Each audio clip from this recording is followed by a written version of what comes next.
हम सब एआई की बात कर रहे हैं, है ना? कैसे ये हमारी जिंदगी, हमारे काम करने का तरीका, सब कुछ बदल रहा है। लेकिन इस क्रांति की एक छिपी हुई कीमत भी है। एक ऐसी कीमत जो हमारी स्क्रीन के पीछे बड़ी बड़ी इमारतों में चुकाई जा रही है। हम जिस क्लाउड पर भरोसा करते हैं वो आसमान में नहीं है, वो यहीं जमीन पर है, और उसे चलाने के लिए इतनी ज्यादा ऊर्जा चाहिए जिसका हम अंदाजा भी नहीं लगा सकते। तो एलेना श्लॉसबर्ग कह रही हैं, हम कगार पे हैं और यही सही समय है। ये शब्द असल में उस तनाव को दिखाते हैं। एक तरफ टेक्नोलॉजी की कभी ना खत्म होने वाली भूख है और दूसरी तरफ वो लोग हैं, वो समुदाय हैं जिन्हें इसकी कीमत चुकानी पड़ रही है। ये एक ऐसी टक्कर है जहां भविष्य बनाने की रफ्तार आज जी रहे लोगों की जिंदगी से टकरा रही है। तो ये कहानी सिर्फ बिजली और पावर की नहीं है। ये उन लोगों की कहानी है जिनकी जिंदगी हमारी डिजिटल दुनिया को चलाने वाले इन बड़े बड़े डेटा सेंटर्स की वजह से पूरी तरह बदल रही है। ये एक ग्लोबल मांग और उसके लोकल असर की कहानी है। चलिए जमीन पर उतरते हैं, उत्तरी वर्जीनिया चलते हैं, जहां यह ग्लोबल मुद्दा एक बहुत ही पर्सनल लड़ाई बन गया है। यहीं पर डिजिटल दुनिया असल दुनिया से टकरा रही है, एकदम दरवाजे पर। सुनिए एक वहां के रहने वाले की बात। डेटा सेंटर्स हमारे लिए, यहां के निवासियों के लिए एक पूरा सदमा रहा है। सोचिए, जहां पहले हरे भरे पेड़ थे, शांति थी, अब वहां कंक्रीट की विशाल इमारतें हैं जो दिन रात एक अजीब सी आवाज करती रहती हैं। और ये सिर्फ देखने की बात नहीं है, ये सुनने की भी बात है। एक और निवासी बताती हैं कि उन्हें ऐसा लगता है जैसे वो घिरी हुई हैं। पहले जिन पेड़ों की वजह से ट्रेन की आवाज दब जाती थी, वो अब कट चुके हैं। तो अब वो ट्रेन की गड़गड़ाहट एक लगातार परेशान करने वाला शोर बन गई है। तो सवाल ये उठता है कि ये सब यहीं क्यों हो रहा है? आखिर उत्तरी वर्जीनिया ही क्यों डेटा सेंटरों का मक्का बन गया? चलिए इसके पीछे की वजहों को समझते हैं। देखिए, कई चीजें एक साथ हुईं। वहां पहले से ही एक मजबूत फाइबर नेटवर्क था, बिजली भी भरोसेमंद और सस्ती थी। ऊपर से वॉशिंगटन डीसी पास में है, तो सरकारी एजेंसियां भी नजदीक हैं। प्राकृतिक आपदाओं का खतरा कम है, टैक्स में छूट मिलती है, और हां, बहुत सारी खुली जमीन भी है। मतलब डेटा सेंटर्स के लिए एकदम सही जगह।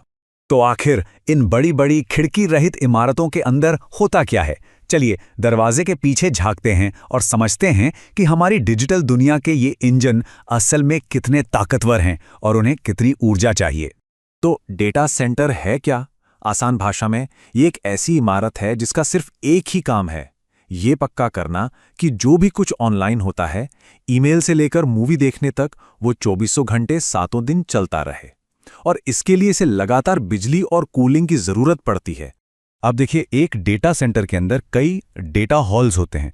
ये बड़े बड़े कमरे सर्वर से भरे होते हैं और उनमें से सिर्फ एक हॉल, सिर्फ एक, 4 मेगावाट तक बिजली खा सकता है। ये बहुत बड़ी संख्या है।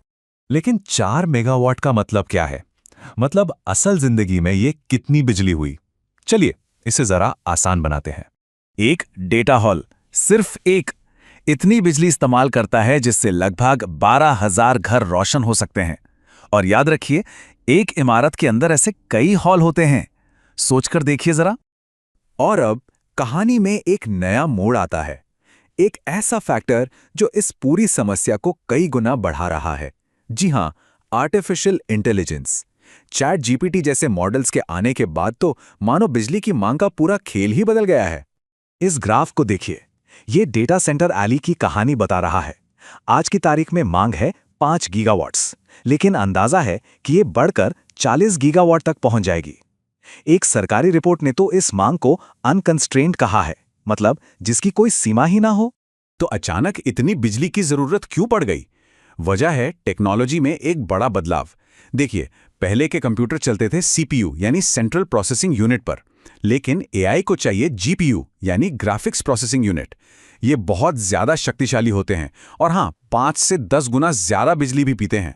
तो 2034 तक अंदाजा है कि दुनिया भर के डेटा सेंटर्स हर साल 2900 टेरावाट घंटे बिजली इस्तेमाल करेंगे। यह संख्या इतनी बड़ी है कि शायद समझ भी ना आए। तो इसे ऐसे समझिए, ये हमारे पूरे देश भारत की सालाना बिजली की खपत का लगभग 2 गुना है। इस तूफानी रफ्तार के बीच जमीन पर क्या हो रहा है? कहानी वापस उन लोगों पर आती है जो इस बदलाव के बीच जी रहे हैं और इसे संभालने की कोशिश कर रहे हैं। यहाँ के काउंटी सुपरवाइजर एन व्हीलर की बात सुनिए।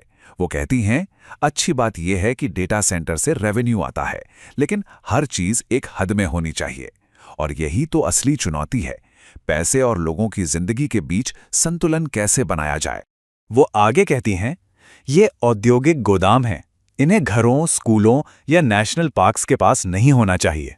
मतलब उनका मकसद साफ है, वो विकास के लिए एक ट्रैफिक कॉप बनना चाहती हैं, जो ये तय करे कि क्या कहाँ बनना चाहिए।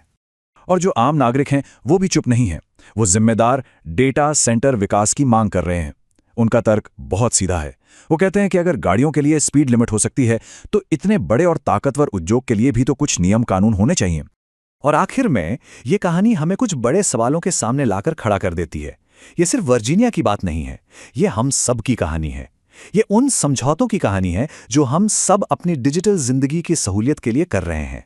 एक टेक एक्सपर्ट कहते हैं, हम तकनीक के साथ कई सदियों के जुड़ाव की शुरुआत में हैं।